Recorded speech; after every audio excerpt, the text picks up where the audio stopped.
Salam cerdas, sahabat cerdas, kembali bersama kami, BPSDM Kumham TV. Kami informasikan pada hari ini Pusat Pengembangan Pelatihan Teknis dan Kepemimpinan BPSDM Hukum dan HAM melaksanakan kegiatan seminar rancangan aksi perubahan kinerja organisasi pelatihan kepemimpinan administrator Angkatan 74. Kegiatan dilaksanakan di ruang kelas lantai 3 BPSDM Hukum dan HAM. Sahabat cerdas, kegiatan seminar menghadirkan 4 orang penguji yang terdiri dari Kepala BPSDM Hukum dan HAM, Bapak Razilu, Kepala Pusat Pengembangan Pelatihan Teknis dan Kepemimpinan, Ibu Morina Harahap, Asesor SDM Aparatur Ahli Utama, Bapak Sutrisno, dan Media Suara Ahli Utama, Ibu Maria Alphonse. Sahabat cerdas, dalam kesempatan tersebut, BPSDM Kumham TV juga menyempatkan diri untuk mewawancarai beberapa peserta terkait dengan rancangan aksi perubahan yang dibuat. Berikut liputan selengkapnya. Saya Aditya Sarsito, sekarang saya menjabat Kabadiklat Kumham di Kepri. Izin Bapak, boleh tahu Pak terkait dengan judul rancangan yang Bapak buat pada hari ini Bapak? Ya, judul rancangan saya adalah optimalisasi pelatihan klaster keuangan untuk meningkatkan performa laporan keuangan Satker dan kantor wilayah di wilayah kerja Badikat Kepri. Boleh tahu Pak alasan mengambil judul tersebut Pak, izin? Ya, yang pertama alasannya bahwa ada Undang-Undang Nomor 17 Tahun 2003 yang menyatakan semua pejabat dan pelaksana di bidang keuangan harus punya sertifikasi kompetensi teknis yang dikeluarkan oleh Kementerian Keuangan sebagai persyaratan kepada KPPN agar pencairan, pelaporan, dan evaluasi laporan keuangan di Satker dan Kanwil akuntabel. Oke. Kemudian terkait dengan judul yang Bapak buat hari ini Pak, mungkin bisa dijelaskan sedikit tentang manfaatnya Pak, harapannya. Manfaatnya pertama, laporan keuangan Satker dan kantor wilayah lebih akuntabel. Yang kedua, kita sudah membentuk manajemen talenta khusus di bidang pejabat dan pelaksana di bidang keuangan. Terkait rancangan yang dibuatin ada nggak Pak dukungan-dukungan dari pihak lain? Dukungan dari stakeholder pasti ada dari Kementerian Keuangan, kemudian dari kantor wilayah, dan tentunya dari BPSDM sendiri. Itu juga, Pak. Siap. Terima kasih Bapak atas waktunya Pak. Selamat siang, izin Bapak dengan Pak Syawa, izin. Nama saya Puang Dirham dari Lapas Kelas 2B Nunukan di Kalimantan Timur dan Utara.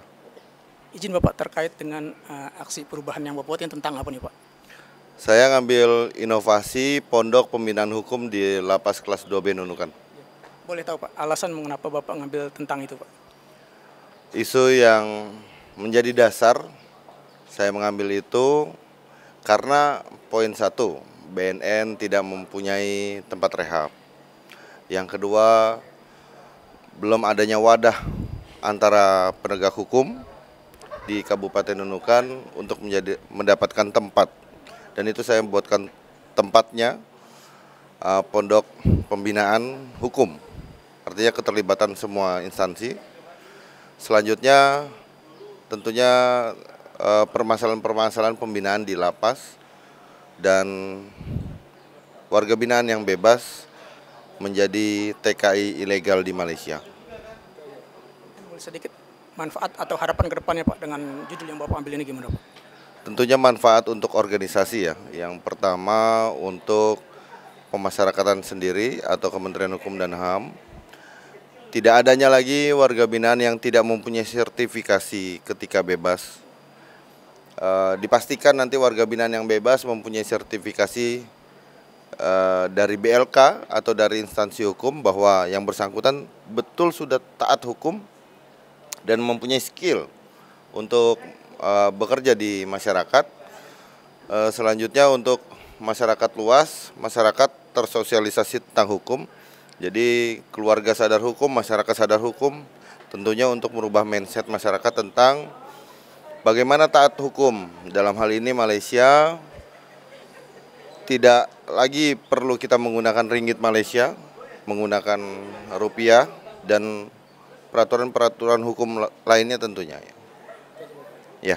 Baik, terima kasih Bapak waktunya Bapak. Izin Pak. Selamat siang Bapak. Izin Pak dengan Pak Syawa Pak. Nama saya Oriza Pak. Saya dari BHP Makassar. Izin Bapak terkait dengan judul yang Bapak buat tentang apa nih Pak terkait dengan rancangan perubahan ini Pak? Jadi saya ini melihat dari unit kerja saya. Jadi saya mengambil judul intensifikasi pelayanan TUSI BHP di 13 wilayah kerjanya ya, dengan memanfaatkan digitalisasi dan teknik SEO, Search Engine Optimization, sehingga di sini akan mengefektifkan fungsi-fungsi sosialisasi dari BHP Makassar di wilayah Indonesia Tengah dan Indonesia Timur. Boleh tahu Pak, isu yang diambil itu alasannya apa Pak? Ya, jadi alasannya ada dua ya. Pertama, satu, di tahun 2020 ada LHP BPK RI, bahwa TUSI BHP itu belum tersosialisasikan dengan baik, khususnya di BHP Makassar, karena dia BHP dengan wilayah kerja yang sangat luas, 13 wilayah kerja. Bayangkan, dengan satu sosialisasi baru-baru ini kami coba terapkan, itu memakan waktu dan biaya. Biayanya sangat besar sekali, sekitar 500 juta lebih, bayangkan. Kalau 13 provinsi 1 tahun, dengan 500 juta berarti perlu anggaran sekitar 6 miliar, bayangkan, untuk sosialisasi. Oleh sebab itu harus ada terobosan inovasi bagaimana sosialisasi itu pendekatannya sudah tidak lagi pendekatan yang konvensional, tapi sudah menjadi memanfaatkan digital. Skill digital itu harus dilakukan.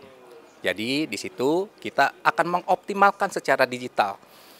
Bayangkan, uang untuk sosialisasi digital itu tidak memakan biaya yang sangat tinggi, dan itu keberlangsungannya akan continue, terus-terusan, tidak akan hilang. Nah, itu alasan saya karena ada LHP BPK. Lalu alasan kedua ya tentu saja fungsi kehumasan kita dalam Orta BHP itu ada fungsi kehumasan. Nah, ini kita laksanakan. Selama ini fungsi kehumasannya belum berjalan optimal karena memang tidak memiliki JF kehumasan, jadi serabutan. Nah, ini akan kita tuangkan dalam suatu buku pedoman bagaimana harus menuangkan fungsi-fungsi kehumasan. Jadi siapapun orangnya yang ditugaskan di sana, dia akan tinggal mengikuti saja, gitu. Semacam ada SOP. Boleh tahu Bos, harapan nih dengan aksi yang Bapak buat ini, perubahannya, kemudian manfaatnya itu? Ya, manfaat tentu saja kepada masyarakat. Masyarakat akan sangat tahu, paham bahwa hak keperdataannya dia jika tidak dapat dikerjakan sendiri, itu ada lembaga negara, ada BHP. Lalu tentu saja masyarakat akan menjadi lebih mudah mengakses informasi terkait TUSI-nya. Dengan mudahnya mengakses informasi tersebut, maka hak keperdataannya menjadi lebih terjamin, seperti itu. Terkait dengan adanya nggak pihak-pihak yang memberikan dukungan terhadap aksi perubahan yang Bapak buat? Ya, tentu saja pihak-pihak yang pertama tentu saja internal kami ya. Di situ ada Kadif Yankum, ada Pak Kakanwil, dan tentu saja dengan Pak Direktur Perdata. Lalu eksternal dari teman-teman di yudikatif dan eksekutif lainnya, dan terutama dari notaris, itu sangat mendukung sekali. Yang khususnya adalah masyarakat, testimoni sudah kami terima bahwa dengan adanya informasi yang demikian rupa, yang mudah diakses, itu mereka menjadi sangat terbantu, begitu. Itu aja Bapak. Terima kasih Bapak waktunya Bapak. Terima kasih. Oke, selamat pagi Bapak. Izin Pak dengan Pak siapa Pak? Ya, dengan Mas Yovan. Mas Yovan dari Ya, mana Pak? dari kantor wilayah DKI Jakarta. DKI Jakarta. Izin Pak, terkait dengan aksi rancangan perubahan yang Bapak buat itu tentang apa? Ya, rencana aksi yang akan kami lakukan yaitu terkait dengan optimalisasi, diseminasi, pengkajian, penelitian, dan pengembangan hukum dan HAM di kantor wilayah DKI Jakarta.